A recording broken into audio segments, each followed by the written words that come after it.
My name is Jola Ajibade. I'm an assistant professor in the Department of Geography. I look at things that has to do with different adaptation projects, adaptation strategies, and I look at issues around climate migration and managed retreat.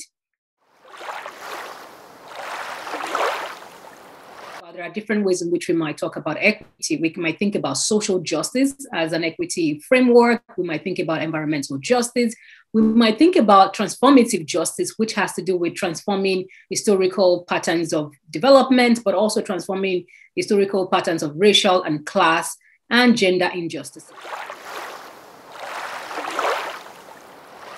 So when we come to the table to plan for managed retreats, we need to begin to think about people not just as stakeholders, but as partners in the process, thinking about specific geographic locations where you have indigenous people. Those voices need to be prioritized because those are lands that, number one, many of them were forced to live in, and now they've become, they've felt a sense of belonging to those land. And we also need to think about the procedural aspects of justice, right? So there is the procedure. Before you even think about managed retreat, I think we need to call multiple groups of people to the table, people who are planning, scientists, but particularly the communities that may or have been affected by climate change. They need to be at the table. They need to be seen as an owner in the process. So having a sense of belonging of the process, having a stronger voice in the process. So the stakeholder collaborative approach has to have this multi-level layers to it.